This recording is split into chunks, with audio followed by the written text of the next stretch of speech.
we're not just another brewery. What we really want to do as a company, we actually want to be a true taste of Tennessee.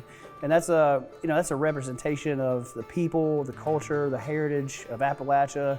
That's the kind of thing that really gives us confidence that we'll be around for 100 years. This thing is getting bigger than any one of us. And, it's just one heck of an opportunity to think that it all started 8 years ago in downtown Jonesboro.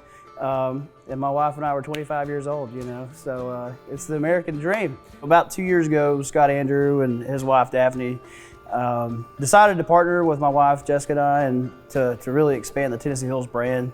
And really, we had bought some property here on Walnut Street where we were going to build a production size distillery. And that was kind of coming out of COVID. And John Hidritzi, that actually owned JRH, which was the former brewer where we're at right now, John called and said, would you be interested in buying the equipment for your new facility? And so I came down and I looked at the equipment and I called my partner Scott and I said, I think, we really need to consider open the brewery back up under the Tennessee Hills brand.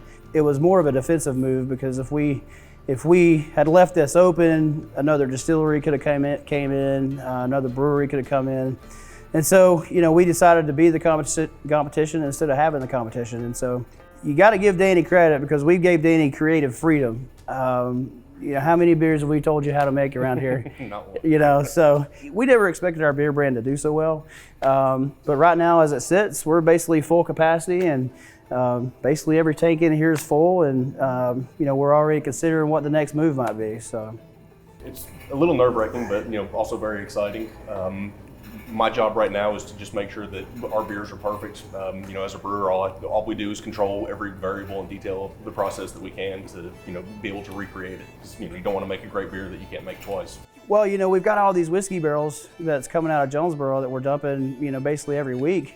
And, in order for us it really just opened up a whole new product line for us. So we actually started barrel aging some bourbon barrel aged beer. Danny's been playing around with some other beer styles. We've got a saying that we like to use around here. It's, grain to glass, and with the new operation that we're building, we're literally going to be a Tennessee grain to glass company. And, we kind of like to say by Tennesseans, for Tennesseans. And, I think that's definitely going to stick. And that's just a sense of pride for us. We're sitting on one of the largest limestone aquifers in the country, maybe even in the world. And, that's one of the reasons that some of these other distilleries are kind of dotted throughout, Tennessee and Kentucky, just because we have great water and it's iron free and it's great for fermentation, and combined with the right knowledge of these guys and the grains that we're going to be getting locally here soon and the water we're going to be getting here, we're going to have a world-class product. So being local and actually starting out in Jonesboro, it's really kind of helped us because people really understand that, we're not just another brand that come in town and, trying to sell beer. This is our hometown. We want to put roots in. And, I think that's really what makes Tennessee Hills. When I was kind of up and becoming, there was no schools to go to.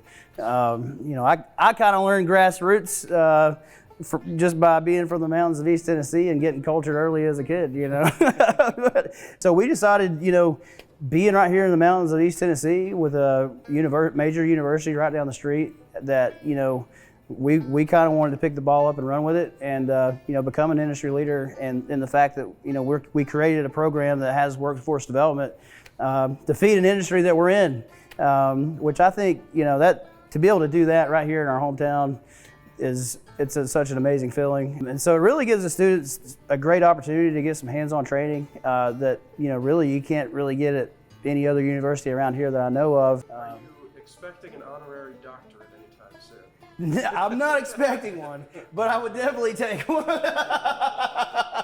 Just so Danny could call me Dr. Callahan all the time.